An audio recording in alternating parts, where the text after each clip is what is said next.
평안하셨습니까?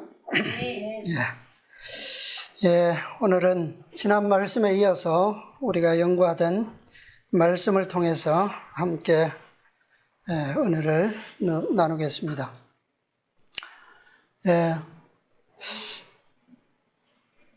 우리가 요즘 예수님의 공생애를 통해서 예수님께서 공생애 하시는 동안 우리 병자들을 고치셨던 그런 표적의 사건들을 가지고 공부하면서 우리가 구속의 경륜을 함께 배우고 있습니다.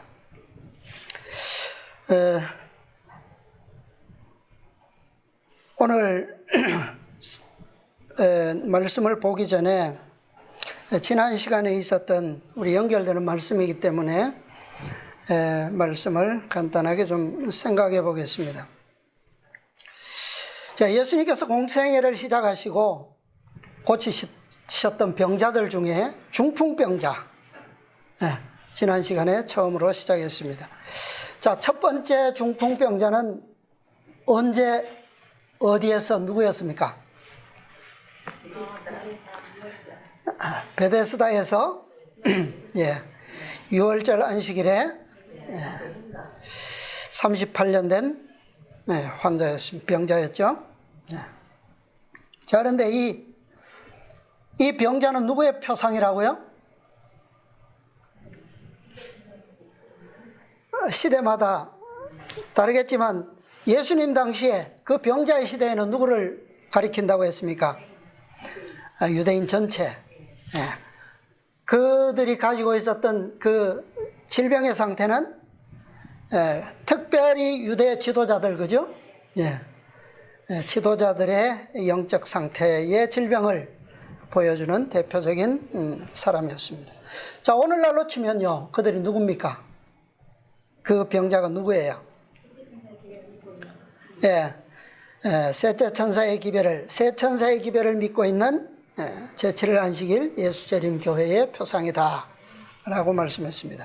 특별히 1850년부터 1888년까지 실제적으로 38년 동안 율법주의의 무거운 짐을 진 채 살아왔던 재림교회의 표상이다 라고 하는 거예요. 이것이 예루살렘 한복판에서 안식일에 제7일 안식일에 일어난 첫 번째 중풍병자의 사건이었어요. 예수님께서는 이 병자의 믿음을 보시고 고쳐주셨습니까? 아니면 무엇을 보고 고쳐주셨다고요? 믿음을 요구하셨어요? 그 누운 것을 보시고 그 병이 벌써 오랜 줄 아시고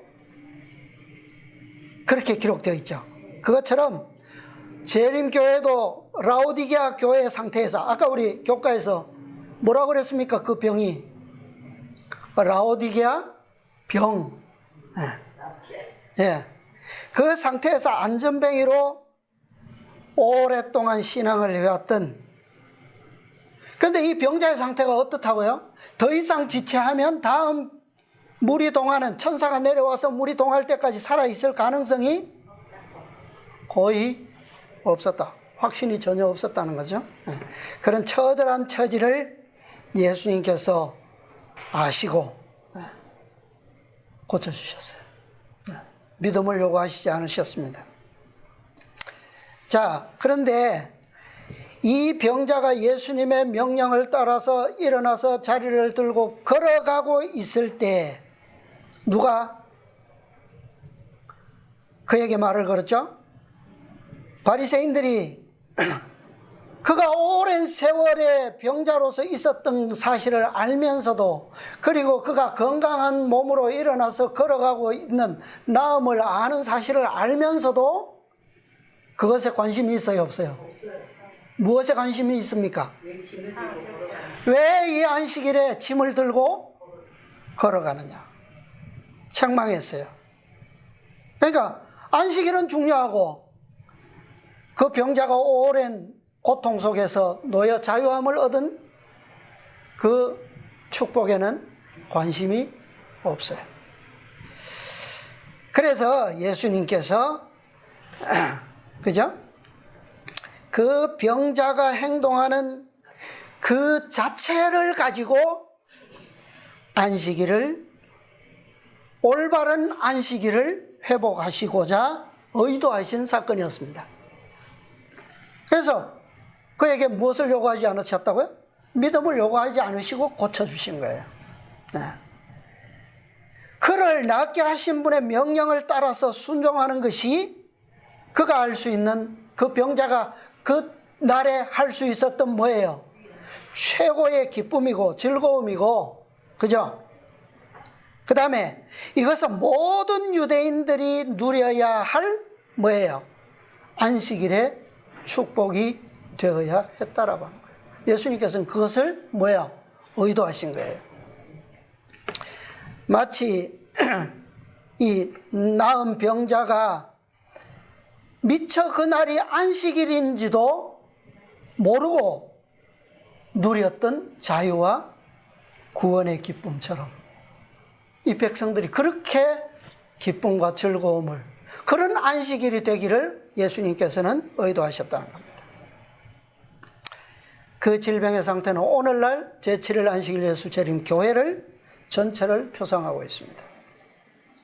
이 백성들은 율법을 지킴으로 말미암는 자신의 공로로 말미암아 구원받는 것이 아니라 여전히 하나님의 은혜와 그리스도의 공로를 믿음으로 말미암았으만 어디에요? 하늘 가나안에 들어갈 수 있을 뿐만 아니라 가나안을 정복할 수 있다라고 하는 교훈을 확실하게 배울 필요가 있었다는 것입니다.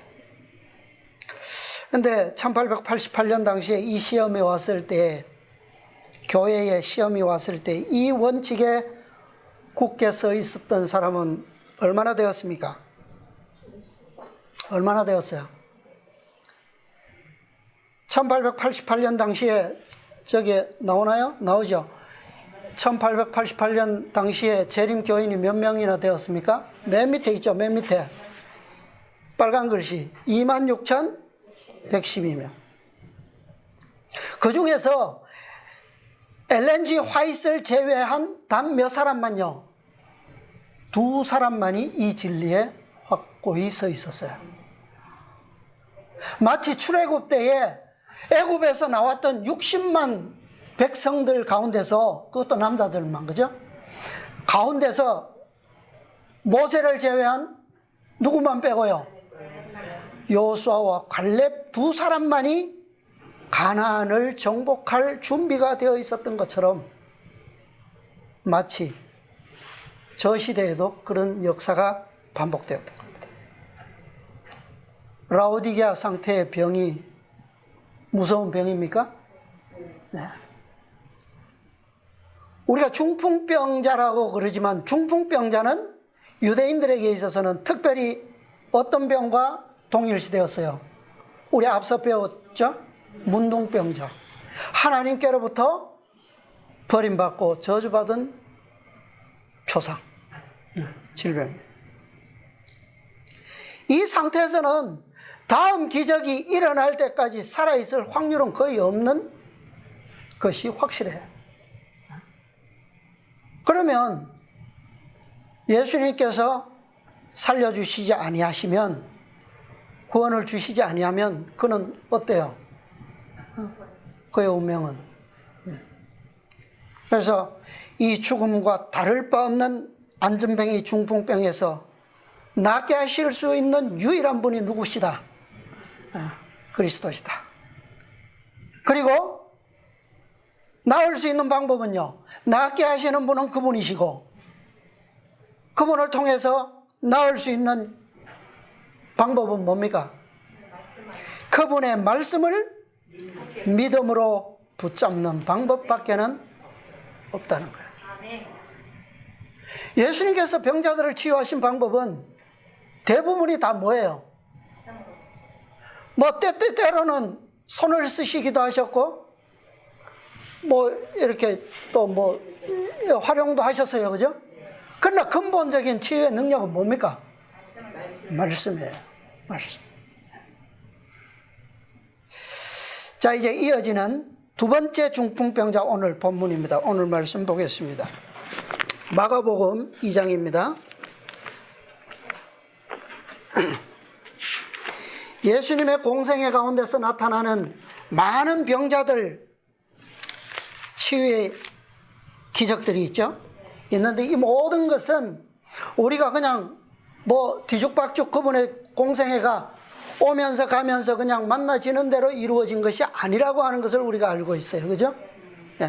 모든 사건마다 그분의 발걸음의 행적은 시간적 타이밍이 다 정해져 있었고 구속의 계획이 다 아버지께서 지정하신 장소와 때가 분명히 있었습니다. 그리고 그 기적을 통해서 나음을 받거나 죽음에서 살아난 부활한 모든 사건은 다 구속의 경륜의 목적과 뜻이 분명히 표현되어 있어요. 우리는 그것을 찾는 거예요. 예. 자, 이스라엘 백성들이, 유대인들이 당시에 하나님의 오늘 교과에서 본 것처럼 그들은 무엇의 수호자라고요? 이 땅에서 하나님의 율법의 수호자요, 말씀의 말씀의 보관자로서 택함받은 백성이었습니다. 네. 그래서 그것을 위해서 무엇이 주어졌어요?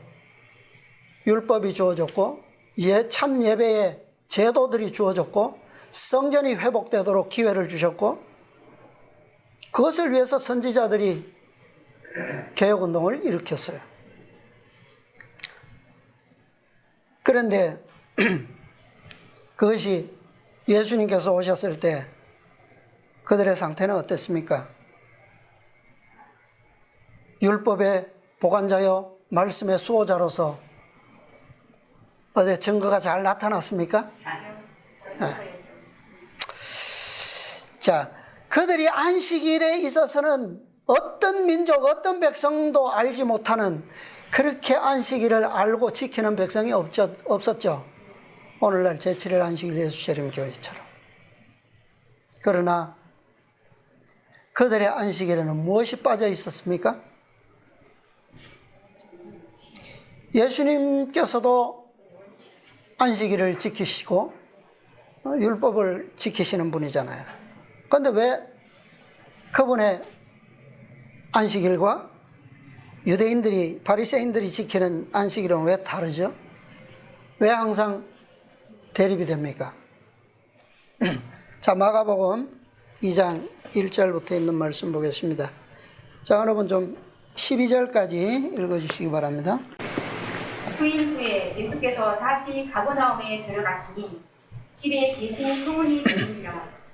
많은 사람이 모여서 문 앞에라도 명심할 수 없게 되었는데 예수께서 저희에게 도를 말씀하시더니 사람들이 한 중풍병자를 4사람에게 메어 가지고 예수께로 올세 무리를 인하여 예수께 데려갈 수 없으므로 그 계신 곳에 지붕을 뜯어 구멍을 내고 중풍병자의 눈 상을 달아 내리니 예수께서 저희의 믿음을 보시고 중풍병자에게 이르시되 소자야 내 죄 사함을 받았느니라 하시니 어떤 서기관들이 거기 앉아서 마음에 의논하기를 이 사람이 어찌 이렇게 말하는가 참남하도다. 오직 하나님 한 분 외에는 누가 능히 죄를 사하겠느냐. 저희가 속으로 이렇게 의논하는 줄을 예수께서 곧 중심에 아시고 이르시되 어찌하여 이것을 마음에 의논하느냐. 중풍병자에게 내 죄 사함을 받았느니라 하는 말과 일어나 내 상을 가지고 걸어가라 하는 말이 어느 것이 쉽겠느냐. 그러나 인자가 땅에서 죄를 사하는 권세가 있는 줄을 너희로 알게 하려 하노라 하시고 중풍병자에게 말씀하시되 내가 내게 이르노니 일어나 내 상을 가지고 집으로 가라 하시니 그가 일어나 곧 상을 가지고 모든 사람 앞에서 나가거든 저희가 다 놀라 영광을 하나님께 돌리며 가로되 우리가 이런 일을 도무지 보지 못하였다 하더라. 아멘. 예. 예. 이 사건을 통해서 관계된 교훈들이 뒤에도 쭉 나오지만 오늘 여기까지만 보겠습니다. 자, 두 번째 중풍병자예요. 두 번째. 자, 이 두 번째 중풍병자가 나음을 받은 장소가 어디입니까? 장소. 가버나움. 첫 번째 장소는요? 예루살렘. 예루살렘. 그런데 두 번째 중풍병자는 유대가 아니죠. 유대 지방이 아니에요. 가버나움입니다. 갈릴리. 그 다음에 이 첫 번째 중풍병자의 기별은 무엇이었다고요?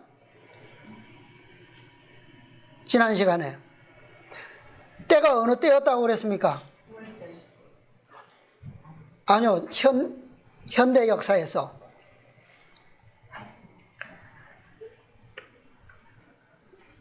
안식일, 그것이 첫 번째 예수님께서 공생애 동안에 안식일에 병자를 고치신 기록들이 많이 나와요.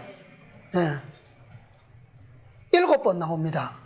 7번의 병자를 안식일에 고치셨어요. 이것은 안식일과 의도된 목적이 분명히 있다라고 하는 거죠. 그런데 첫 번째 중풍병자가 고침을 받은 그 안식일은 첫 번째 사건입니다.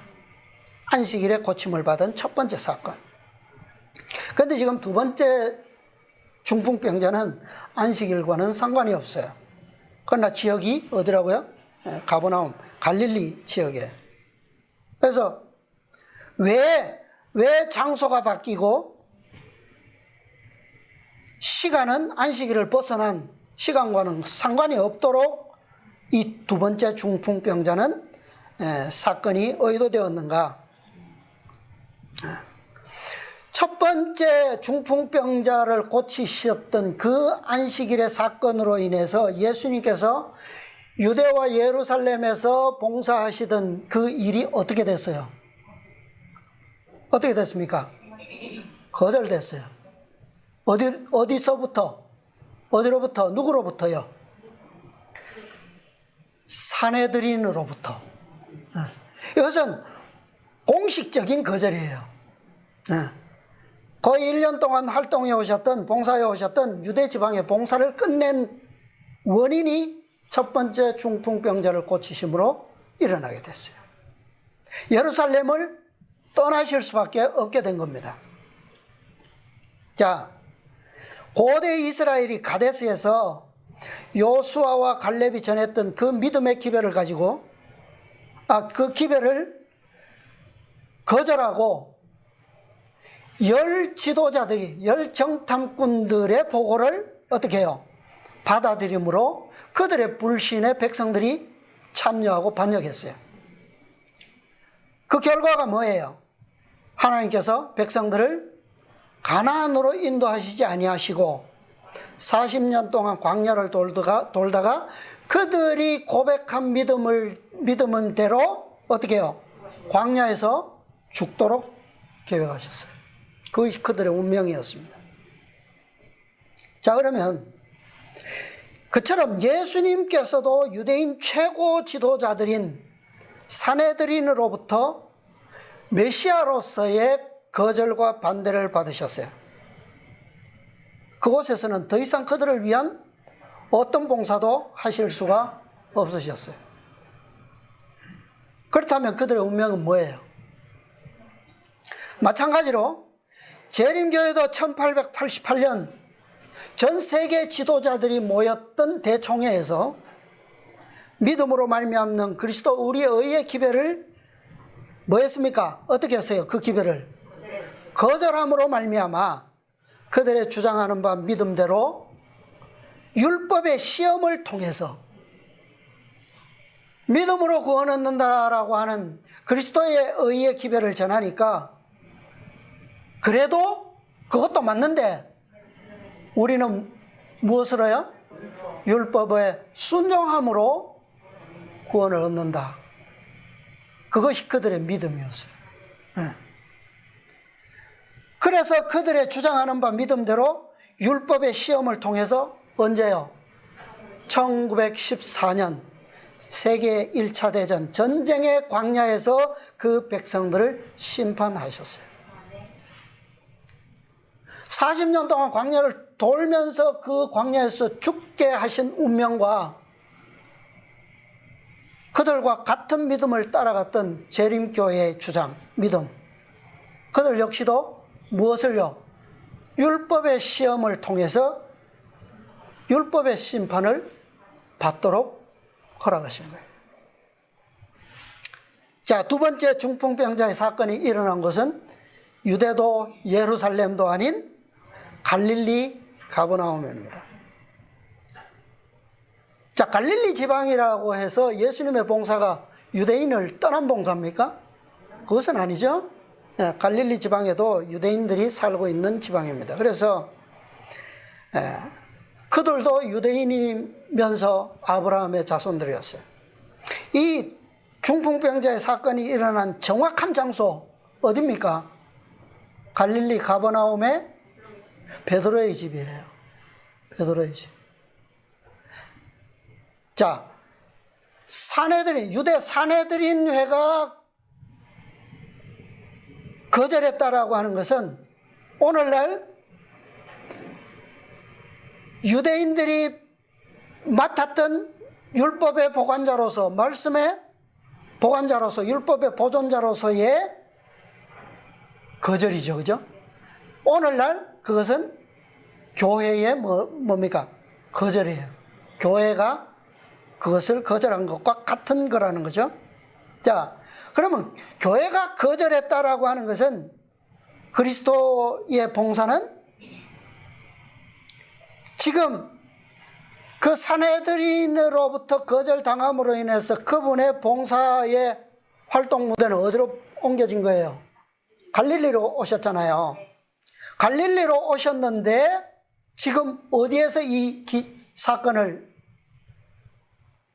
지금 이 사건이 일어나고 있는 겁니까? 베드로의 집. 어디 회당이 아니잖아요. 교회가 아니잖아요. 그죠? 베드로의 집에서. 자, 베드로의 집이라고 하는 것은 교회가 거절을 함으로 말미암아 그분의 봉사는 이제는 어떤 단체도 아닌, 어떤 조직도 아닌 어디로요? 제자들의 집에서 이제는 그것을 중심으로 봉사하실 수밖에 없게 되었다라고 하는 거예요. 왜요? 교회가 거절했다라고 하는 것은 이미 그들이 받았던 사명과 의무를 뭐한 거예요? 거절한 거예요.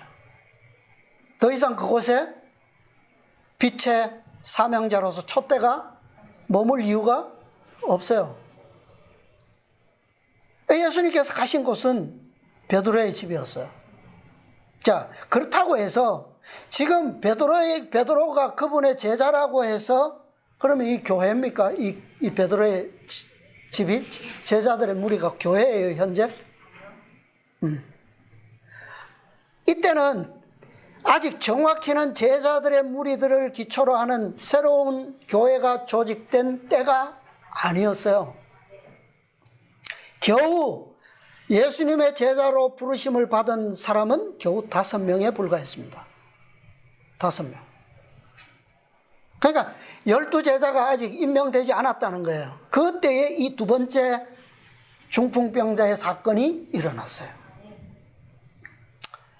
자, 베드로의 집에서 예수님께서 가르치고 계실 때에 이 중풍병자가 예수님 앞으로 나오게 됩니다. 그런데 이 병자가 예수님께 유일한 소망을 가지고 나오게 되지만 베드로의 집에 왔을 때에는 상황이 어땠어요? 예수님을 만날 수가, 예수님 앞에 나아갈 수가 없었어요. 왜요? 2절입니까? 네, 문 앞에라도 갈 수 없을 만큼 너무 많은 사람들이 빼곡하게 모여 있었어요. 건장한 사람도 그 무리를 헤치고 예수님 앞에까지 목전에 나가기라는 것은 어려운 상황이었어요. 없이 침상에만 누워 지내던 중풍병자가 건장한 사람도 헤쳐나가기도 힘든 예수님 앞에 어떻게 나가겠어요? 그죠? 정상적으로 그가 예수님 앞에 나아가기라는 것은 전혀 불가능한 상태입니다. 자, 그런데 이 병자가 베드로의 집까지 오는 것도 어떤 방법으로 왔어요? 친구들의 도움을 통해서 왔어요. 그들의 도움이 없었다면 도저히 이 집에까지 오는 것조차도 불가능한 처지였어요. 그런데 다행히 그에게는 그를 도울 수 있는 몇 사람의 친구가 있었습니다. 몇 사람이에요? 최소한 우리가 알고 있는 네 사람의 친구가 있었어요. 물론 이 중풍병자가 중풍병으로부터 나음을 입을 수 있는 결정적인 조건은 누구에게 있어요? 예수님을 통해 자신에게 있어요. 그죠? 내 자신에게 있어요. 그런데 그 조건을 그리스도와 관계되어서 그분께 나타내어 증거할 수 있기 위해서는 그에게 필요한 필수 불가결한 것이 있는데 그게 뭐예요? 그게 내 친구들이었어요. 내 친구들. 내가 예수님을 내 개인의 구주로 알고 믿었습니다. 받아들였어요. 그런데 그분과 직접적인 관계 속에서라야 그게 가능하지 않겠어요? 예. 그분 앞에 나가야 그게 가능하지 않겠습니까? 그런데 그가 그리스도를 믿는다고 해서 갈 수 있습니까? 스스로? 이 네 사람의 친구는, 자, 첫 번째 우리가 보았던 그 중풍병자의 사건을 제대로 우리가 조금 이해하고 깨닫는 상태라면, 재림교인이라면, 오늘 보는 우리가 이 두 번째 중풍병자의 사건에서는 반드시 꼭 알아야 할 사실이 이거예요. 이 병자는 누구가 없이는요, 내 친구가 없이는 결코 그리스도 앞에까지 올 수 없는 형편에 있었다라고 하는 사실입니다. 이거 기억할 필요가 있는 거예요. 결정적인 조건은 자신에게 있어요. 자, 여기에 이 필수 불가결의 요소가 이 네 친구의 도움입니다. 필수 불가결이라고 하는 그 단어의 영어는 essential인데요. essential. 필수의 불가결한, 가장 중요한, 또 다른 말로는 이런 뜻이 있어요. 정수의 집합이라고 하는 뜻이 있어요. 그건 무슨 말입니까? 왜 이 에센셜에 그런 이 숫자와 관련된 이런 뜻이 담겨 있을까요? 이 필수 불가결의 내 친구의 정체는 뭡니까 과연? 여러분이 이해하고 깨닫는 대로 뭐예요? 내 친구. 오늘 공부하셨죠? 네. 첫 번째 중풍병자가 나음을 받을 때에 이 지점까지 온 거예요. 그런데 지금 막상 이 두 번째 중풍병자는 그 지점을 어떻게 했습니까? 지났어. 내 천사의 도움을 받아서 예수님 앞에 왔다는 거예요. 지금 시간적으로 얘기하면, 출애굽 사건, 광야의 사건을 얘기하면 두 번째 가데스를, 40년을 돌아서 두 번째 가데스 지점을 지나고 있는 거예요 지금. 그죠? 지나고 있어요.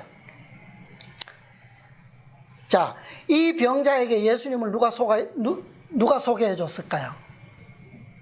이 중풍병자에게. 두 번째, 누가 그리스도를 소개해 줬을까요?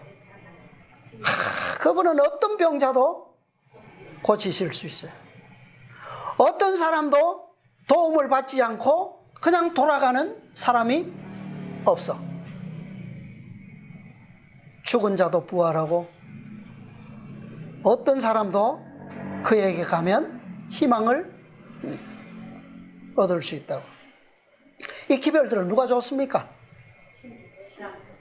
친구들이 준 거예요. 그죠? 내 친구가. 그리고 그 기별을 준 친구들이 또한 그를 누구에게? 그리스도께로 인도해 주는 사람들인 거예요. 이 친구들은 서로 연합되어 있습니다. 그죠? 한 영혼을 그리스도께로 데려가는 일에 있어서 내 친구가 연합하지 않으면 갈 수 없어요. 그죠? 침상을 들 수가 없어요. 그 다음에 연합되어 있으면서 이 친구들은 순서적으로 유기적인 관계를 맺고 있습니다. 이것이 바로 에센셜이 말하는 정수의 집합체라는 거예요. 자, 우리 초기 문집에 있는 한 말씀을 통해서 이 부분을 조금 살펴보겠습니다. 256페이지. 256페이지. 제가 읽을게요. 셋째 천사의 기별을 받아들인 자들 중 많은 사람들이 그 전에 전했던 두 천사의 기별을 뭐하지 못했다? 체험하지 못했다. 사단은 그것을 알고 무엇을 안다는 거예요? 무엇을 안다는 거예요? 셋째 천사의 기별을 받았다라고 공언은 하는데 안식일 교인으로 등록은 돼 있는데 그들 중에 많은 사람들이 어떤 기별을요? 첫째와 둘째 천사의 기별을 경험하지 못한 신자들이다라는 거예요. 사단은 그것을 알고 있다는 거예요. 그의 악한 눈을 그들에게 돌려 저들을 뭐 하려고? 넘어뜨리려 하였다. 그러니까 첫째, 둘째, 셋째 천사의 기별을 순서적으로 경험한 백성들은 사단이 뭐 할 수 없어요? 넘어뜨릴 수 없어요. 뒤에 나옵니다. 그러나 셋째 천사는 저들을 어디로? 지성소로 향하게 하였으며 과거의 기별들의 경험을 가진 자들은 그들에게 하늘 성소의 길을 가르쳐 주었다. 자, 셋째 천사의 기별을 받아들였다고 하지만 실제로 앞서 온 두 천사의 기별을 경험하지 못한 자들은 어떤 길을 발견하지 못해요? 지성소로 가는 길을 발견하지 못해요. 여기 분명히 보면 과거의 기별들의 경험을 가진 자들이 뭐예요? 그 길을 가르쳐 주었다. 많은 사람들이 세 천사의 기별 가운데 있는 완전한 진리의 연결을 보고 그 순서대로 즐거이 받아들여 믿음으로 예수님을 따라 하늘 성소로 뭐했다? 들어갔다. 이 기별들은 하나님의 백성들에게 닷이 된다고 하였다. 이 기별들을 이해하고 받아들인 자들은 사단의 수많은 미혹에 빠지는 일이 없을 것이다. 아멘. 이 네 친구들은 이렇게 유기적 연합, 순서적으로 산연결을 맺을 때에 그들의 사업은 성취될 수가 있어요. 네. 세 천사의 기별을 받았지만 가데스에서 기별을 거절하고 반역함으로 광야를 돌던 그 백성들, 그들이 다시 한번 가나안을 들어가기 위해서는 물론 1세대는 선고대로 죽지만 누가 있습니까? 그들의 경험으로부터 그 경험과 믿음을 배운 누가 있어요? 2세대들이 있어요. 그들이 다시 무엇을 배워야 되는 겁니까? 이 세 천사의 기별을 다시 배워야 돼요. 그죠? 예. 그래서 조상들의 경험을 그대로 본받음으로 죽지 아니하고 어디로 들어갈 수 있어요? 가나안에 들어갈 수 있게 되는 거예요. 자, 그러면 이 세 천사의 기별은 아까 우리 배웠지만 어디에 나옵니까? 요한계시록 14장에 나와요. 그 세 천사의 기별에 연결해서 다음 천사의 기별은 어디에서 나오죠? 계시록 18장 1절에서 연결이 됩니다. 그 다음에 4절에 가면 마지막 다섯째 천사의 기별이 나와요. 자, 이 기별들이 유기적이고 순서적으로 이렇게 경험되지 아니하면 결코 완전한 의를 경험할 수가 없어요. 이것이 그분의 구속의 경륜입니다. 마지막, 자, 우리 아까 제가 생략해서 이제 교사가 말씀하셨지만 5번의 기별. 그것은 결국 뭐예요? 완전한 구원을 성취하기 위한 하나님의 뭡니까? 방법이에요, 방법. 도란 말이에요, 도. 그죠? 예. 그래서, 자, 여기 보면, 방금 읽은 초기문집의 말씀에 보면, 셋째 천사의 기별을 받은 자들이 하늘 성소에 들어갔다라고 되어 있어요. 그죠? 어떻게 들어간 겁니까? 믿음으로 들어간 거죠. 그죠? 그 기별을 받아서. 그런데 이 들어갔다라고 하는 표현이 그들이 완전히 승리하고 구원을 얻었다라고 하는 겁니까? 뭐예요? 그러면 뭐예요? 왜 아닙니까? 왜 최종적으로 승리하고 구원을 성취했다는 의미가 아니에요? 지성소에 들어갔는데. 지성소에 믿음으로 따라 들어갔지만 지성소에서 봉사하고 계시는 그리스도의 사업이 아직 뭐 했다는 거예요? 끝나지 않았기 때문에. 아직 18장 천사의 기별이 남아있고 아직 그곳에서 그리스도께서 성취하셔야 될 사업이 남아있기 때문에. 그러나 그것이 마지막이 아니라고 해서 따라 들어가지 않는다면 뭐예요? 거기엔 전혀 희망이 없어요. 그죠? 네. 자, 이제 시대 소망에 있는 몇 말씀을 보겠습니다. 268페이지요. 구속의 역사는 699페이지입니다. 699페이지 오른쪽 단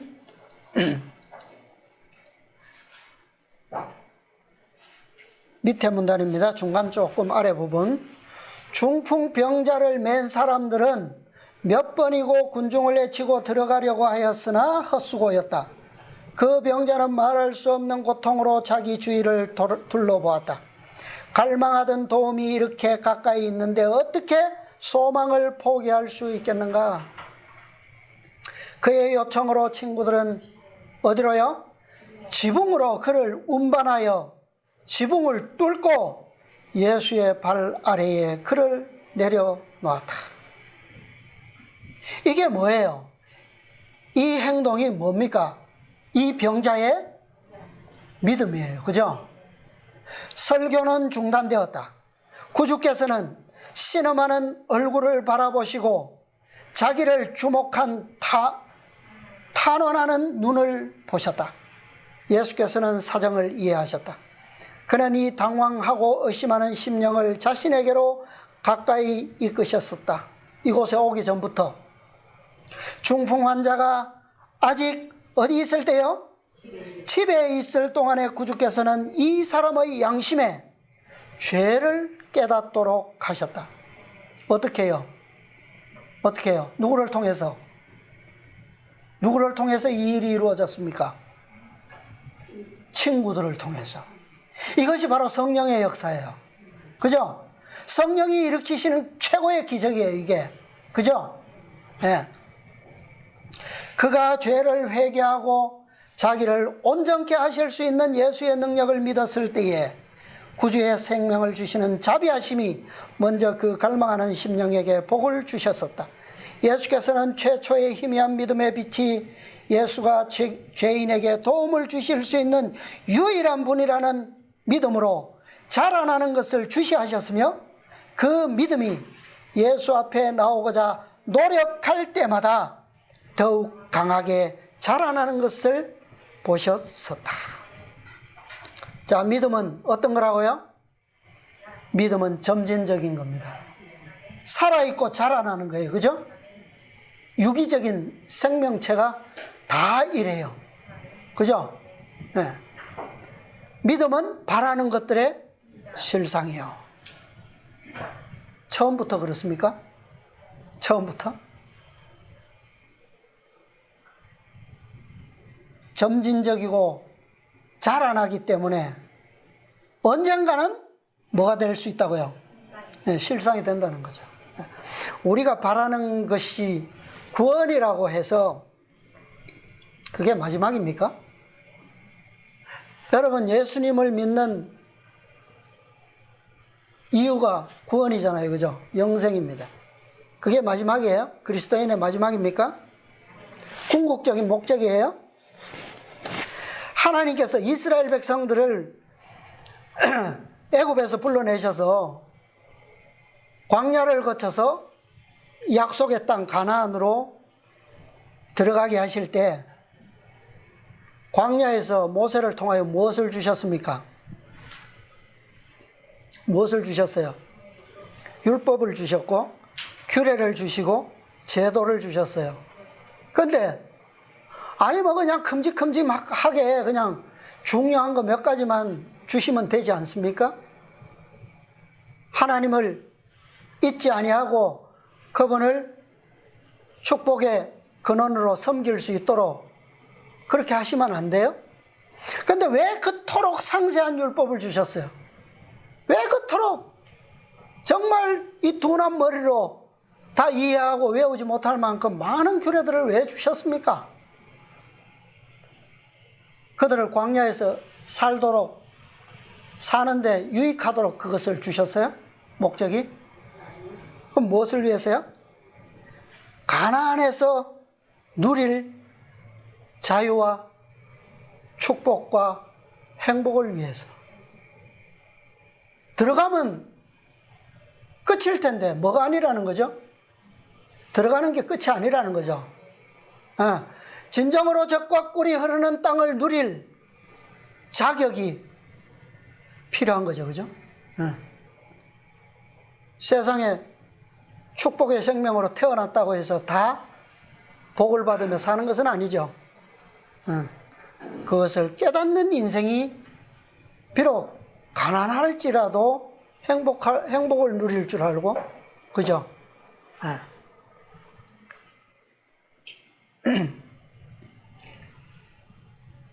그래서 모든 율법과 규례와 이런 것들이 광야에서 뭐 되어야지만 광야를 지나는 동안 그들의 그 하나님께서 주신 그 언약들이 완전히 습득되고 품성화 되어야지만 뭐요? 가나안에 들어갔을 때 그것이 그들에게 뭐가 될 수 있습니까? 복이 되는 거죠. 가나안에 들어가서 배우는 게 아니죠. 준비되어서 들어가도록 하나님께서는 계획하셨어요. 왜요? 그들이 차지할 가나안은 누가 있었습니까? 원수들이, 우상숭배자들이 이미 차지하고 있었어요. 그들을 물리기 위해서는 하나님의 방법이 아니고서는 불가능하기 때문에. 자, 오늘 우리의 믿음의 이상은 뭐예요? 하나님의 나라에서 누릴 수 있는 자유와 행복과 축복, 영생. 이것이 단순히 거기서 끝나는 것이 아니라 뭐예요? 아버지께서 우리에게 대한 이상처럼, 아버지는 뭐 어제나 오늘이나 동일하시다고 늘 우리가 생각하는 것처럼 그러실까요?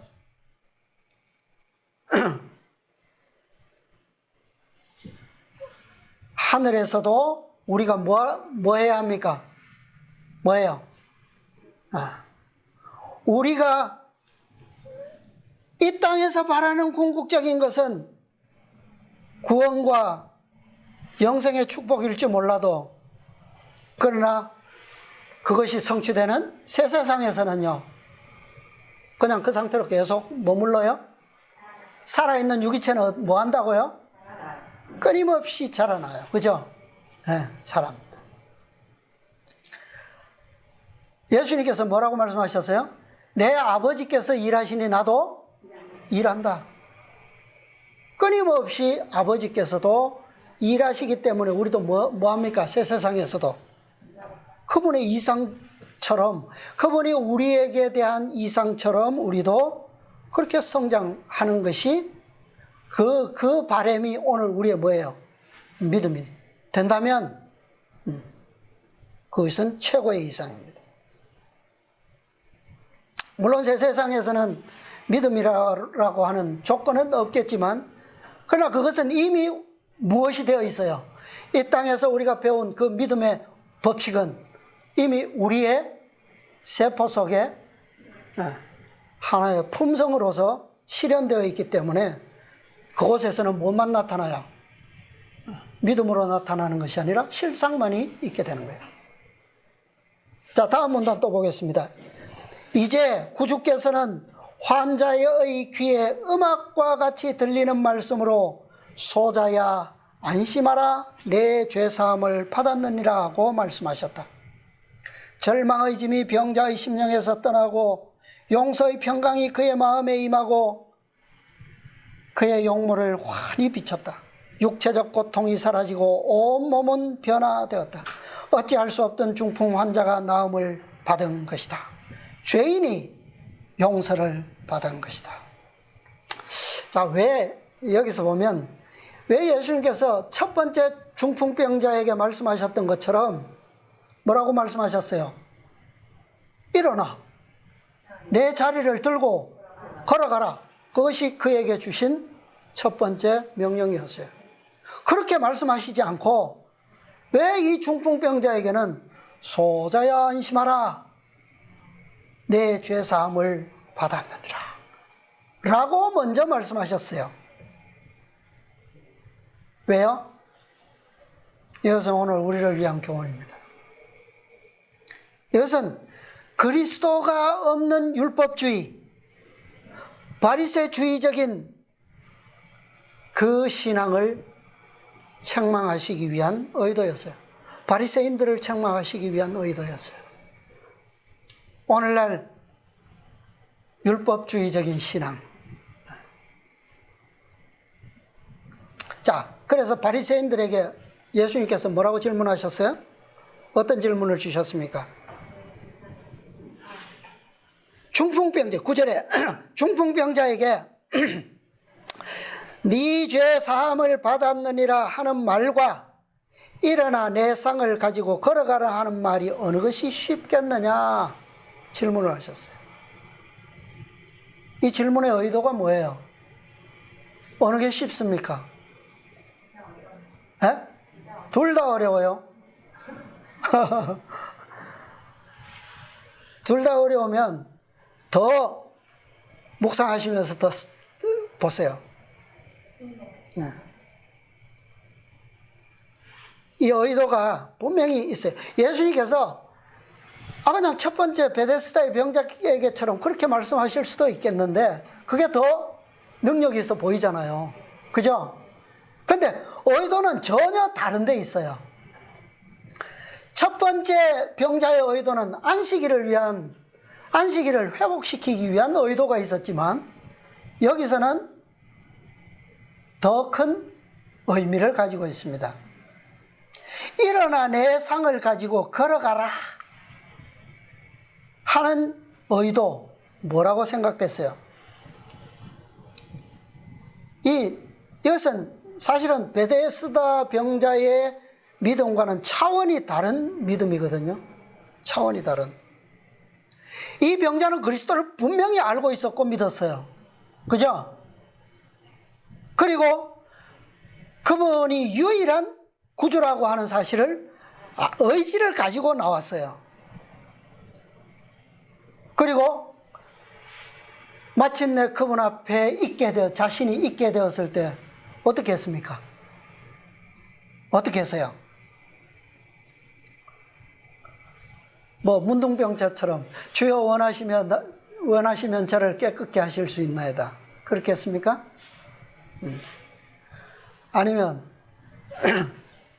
내 아들이 죽어가나이다. 뭐 그런 것처럼 뭐라고 말했어요? 고했습니까?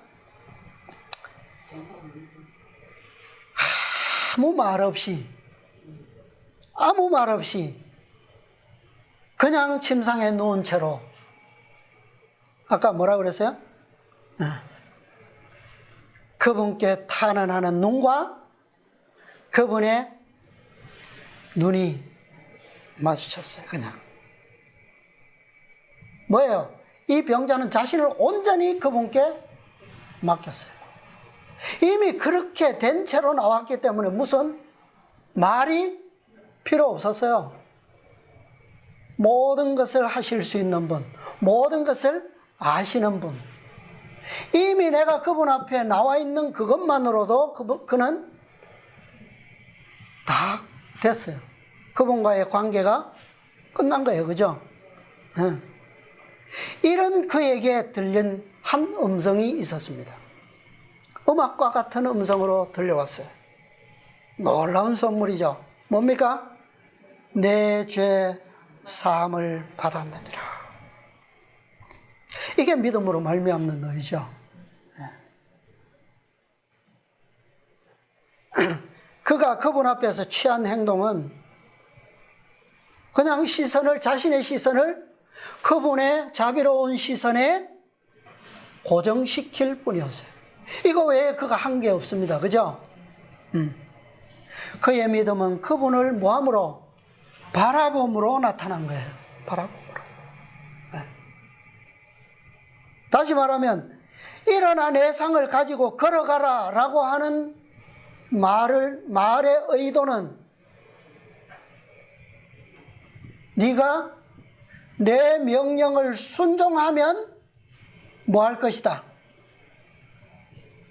구원을 얻을 것이다. 나을 것이다 라고 하는 의미가 있는 거예요. 이건 안식일의 의도하고 상관없어요. 달라요. 그죠? 이것은 믿음으로 말미암는 의냐 아니면 행함으로 말미암는 자신의 공로로 구원을 얻느냐, 그 문제예요. 그것을 다루고 있는 거예요. 자, 그 다음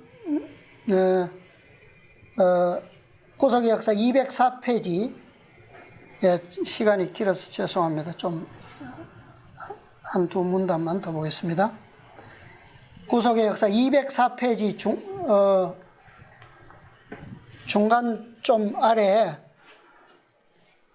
죄송합니다. 부조화 선지자입니다. 부조화 선지자 430페이지. 구속의 역사 204페이지. 거기에 보시면 구리뱀을 든 것은 중간 문단 좀 아래에 있어요. 구리뱀을 든 것은 이스라엘 백성에게 중대한 교훈을 가르치시기 위함이었다. 자, 놋뱀 사건 어디에서 나타났습니까? 어디에서 일어났어요? 두 번째 가데스를 지나서 에돔을 돌아가는 길에 일어난 사건이에요. 그죠? 중대한 교훈을 가르치시기 위함이었다. 그들은 치명적인 독소의 영향으로부터 자신을 구원할 수 없었다. 하나님만이 그들을 치유하실 수 있었다. 그러나 그들은 하나님께서 만드신 구원의 길에 대한 그들의 무엇을요? 믿음을 나타내야 한다는 요구를 받았다. 그들은 살기 위하여 뭐 해야만? 바라보아야 했다. 이는 하나님께 간합될 수 있는 것은 그들의 믿음이었고 그 뱀을 바라봄으로 그들의 믿음을 나타냈다. 그 뱀 자체에 혐오이 있다고요? 그것은 그리스도의 무엇 상징에 불과하다는 것을 알았다. 그리하여 누구의 공로를요? 그리스도의 공로를 믿어야 할 필요성이 그들의 마음에 일깨워졌다. 지금까지 많은 사람들이 하나님께 제물을 가져왔고 뭐예요? 율법을 지키고 안식일을 지키고 예배를 드리고 제물을 가져오는 그런 행위적인 것을 많이 했다는 거예요. 그렇게 함으로 그들의 죄를 위한 충분한 속죄가 이루어진 줄 알았다. 그들은 이 제물들이 예표하는 장차 오실 구속주를 의지하지 않았다. 여호와께서는 이제 그들이 드리는 희생 제물 자체는 구리뱀처럼 아무 능력도 없고 효력도 없지만 구리뱀과 같이 그것은 그들의 마음을 크신 속죄 제물이신 그리스도께로 인도해야 할 것임을 그들에게 가르치시고자 하셨다. 우리는 다 사단의 치명적인 죄의 독소에 물린 자들입니다. 이 치명적인 결과는 하나님께서 준비하신 방법, 그 방법이 아니고서는 결코 해독될 방법이 없어요. 그렇죠? 쳐다보는 것은 뭐 하는 것이라고요? 믿는다는 의미예요. 네, 믿는다는 의미예요. 중풍병자가 그리스도 앞에 와서 그분을 쳐다봤어요. 그게 뭐라고요? 그분을 믿는다는 거예요. 하나님의 말씀을 믿고 그들의 회복을 위해서 준비된 방법, 오로지 뭐 하기만 하면 장대에 높이 달린 구리뱀을 쳐다보면 뭐하리라? 살리라. 그것만이 생명을 구할 수 있었어요.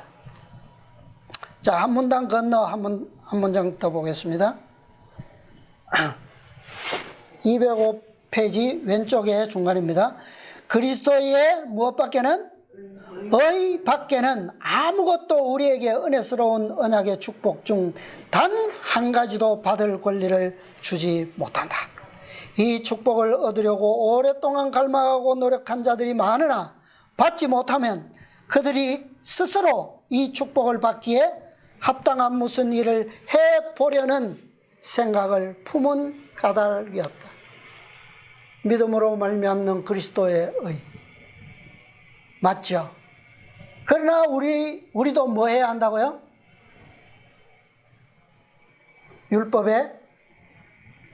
율법을 순종함으로 결국은 구원을 얻는 것이다. 그렇게 생각한다는 거죠.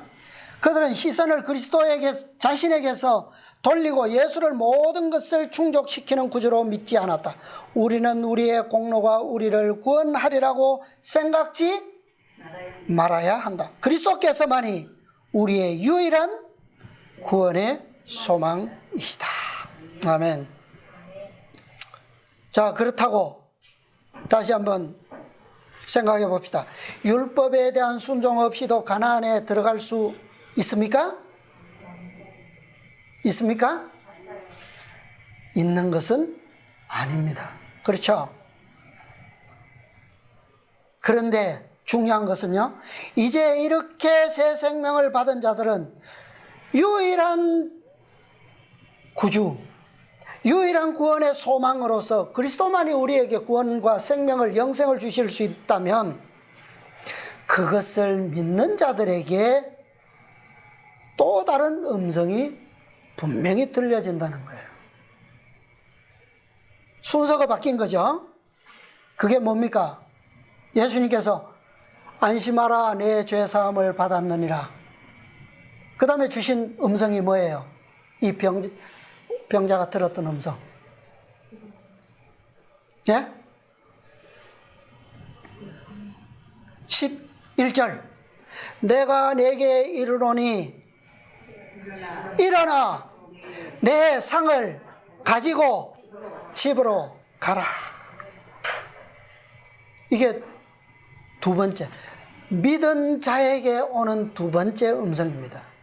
이런 믿음으로 그리스도의 말씀을 받는다면 그는 뭐 할 수 있어요? 들어갈 수 있어요. 가나안에. 이런 믿음을 받는 자가 누구를 이겨요? 에돔을 돌자마자 누가 나타납니까? 아모리 왕 시온이 딱 길을 가로막고 있어요. 군대를 몰고 나와서. 이길 수 있는 방법 뭐라고요? 네. 예수님께서 이 명령을 주시는 자만이 그들을 이기고 통과할 수 있어요. 아모리 왕 시온만 이깁니까? 또 올라가니까 누가 있어요? 막강한 국가 바산 왕 옥이 탁 치고 있어요. 거인의 나라. 또 가면 뭐가 나옵니까? 요단을 건너기 직전에 오늘날 우리가 상징적으로 보고 있는 1월 법령, 짐승의 표가 기다리고 있어요. 그것도 이겨야 합니다. 그렇죠? 그게 끝입니까? 그것을 이기는 자에게 뭐가 주어져요? 평화의 언약이 주어집니다. 평화의 언약을 받는 자가 어디를 건너요? 요단을 건너요. 그러니까 이 모든 싸움에서 이기는 자들이 평화의 언약을 받고 14만 4천인으로서 계수된 다음 요단을 건너는 거예요. 14만 4천인을 계수하는 일은 요단을 건너서 있는 게 아니에요. 그죠? 늦은 비 받기 전에 계수됩니다. 그들이 요단을 건너고 뭐예요? 큰 회침을 해요. 하나님을, 다음 문단에 보면 하나님을 전적으로 신뢰하고 죄를 용서하시는 구주로서 예수의 공로를 의지할 때에 우리는 우리가 바라는 모든 도움을 받게 될 것이다. 앞으로 있을 수많은 싸움들, 영적, 우리의 싸움은 혈과 육에 대한 씨름이 아니요. 누구와 싸워야 된다고요? 저 어둠의 권세를 잡은 영적 존재들, 수많은 3분의 1이나 되는 천사들, 사단과 싸워야 합니다.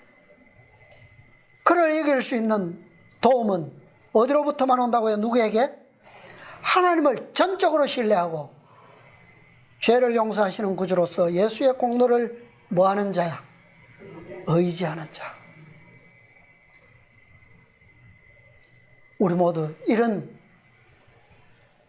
백성들이 다 되시기를 바랍니다. 이런 순종이, 이런 자들이 그리스도께서 주신 그 상세하고 축복의 근본이 되는 율법들을, 명령을 순종할 때, 안식일을 거룩히 구별할 때, 이렇게 안식일을 거룩히 지키는 자들이 가나안에 들어가면 뭐요? 영원한 안식의 축복을 누릴 수 있다는 겁니다. 이것도 없이 안식일을 지키는 것은 다 뭐예요? 누구의 신앙입니까? 예수님께서 3년 동안 봉사하시면서 끊임없이 물고 늘어지던 그 바리새인들의 형식과 의식만 가지고 있는, 핵심은 빠져버린, 에센셜은 하나도 없는 껍데기 신앙, 그거예요.